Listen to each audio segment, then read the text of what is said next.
जय हिंद, वंदे मातरम। आज किसान आंदोलन के तहत भारतवर्ष के अंदर काला दिवस मनाया जा रहा है। उस काले दिवस की जितने भी रूपरेखा बनाई है, मैं इतना जानता हूं कि वो भारत के बारे में,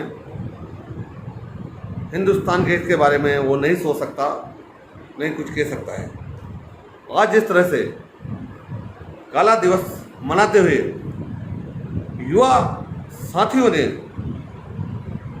जो भारतवर्ष में रहते हैं, वो सब हमारे साथी हैं, हमारा कोई शत्रु नहीं है, जिन्होंने काला दिवस मनाते हुए भारत के माननीय प्रधानमंत्री महोदय का जिस तरह से पुतला दहन किया और काले झंडे लहराए गए हैं, इनकी जितनी निंदा की जाए उतनी कम है। क्योंकि पुतला दहन के तहत जो आपके साथी रहे हैं, उनके नाम देखो कौन है। आज मुस्लिम दृष्टिकोण की बात करने वाले सेक्युलर कीड़े आपके साथ खड़े हुए हैं। मैं किसान आंदोलन से जुड़े हुए लोगों से सिर्फ इतनी से अपील करूंगा कि आप थोड़ा विस्तार पूर्वक सोचें कि माननीय प्रधानमंत्री महोदय आपका कहाँ नुकसान कर रहे हैं। अगर नुकसान हो रहा है तो आप उन्हें स्पष्ट बताएं। कई जगह आपके खातों में पैसे आ रहे हैं, कई जगह आपकी फसल का दाम बढ़ रहा है। आज किसान आंदोलन के तहत पिछले 6 महीने से, करीब पिछले 6 महीने से रोड पे जाम लगा हुआ है, रोड को रोक रखा है, रोड पे आप लोग बैठे हुए हो।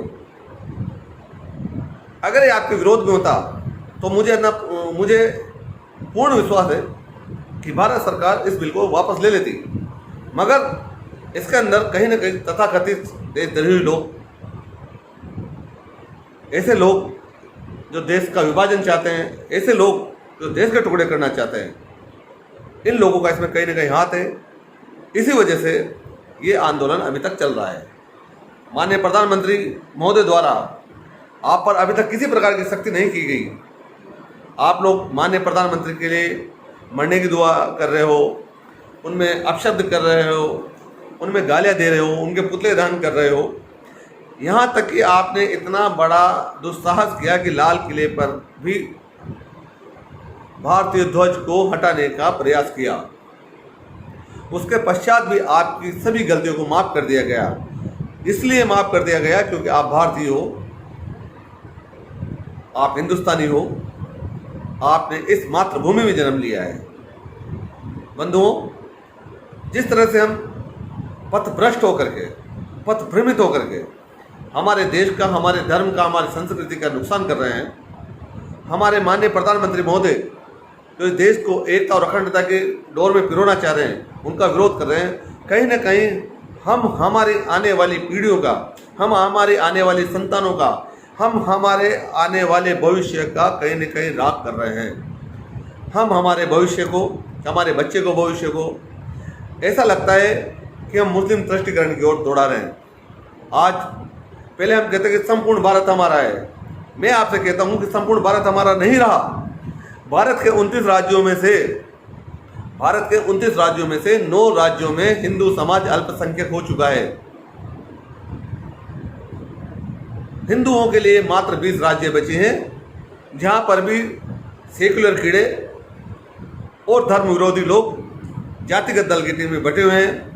जाति के आधार पर हिंदुओं को तोड़ने का प्रयास कर रहे हैं, जाति के आधार पर इनको हिंदुओं में फूट डाल रहे हैं। मेरा सभी से आग्रह है, निवेदन है कि आप लोग देश, धर्म, संस्कृति, मानवता के लिए हिंदुस्तान के पक्ष में सोचें। अगर हमारे माननीय प्रधानमंत्री जी कुछ कर रहे हैं तो हमारे देश के लिए, हमारे धर्म के लिए, हमारे राष्ट्र के लिए अच्छा कर रहे हैं। मेरा आप सभी से आग्रह है कि ऐसे जो कार्य आप लोग कर रहे हैं, पुतला दहन का या काले झंडे दिखाने का, मेरा आपसे निवेदन है ऐसा कार्य नहीं करें और देश को मजबूत, अखंड और प्रगतिशील, संघर्षशील बनाएं।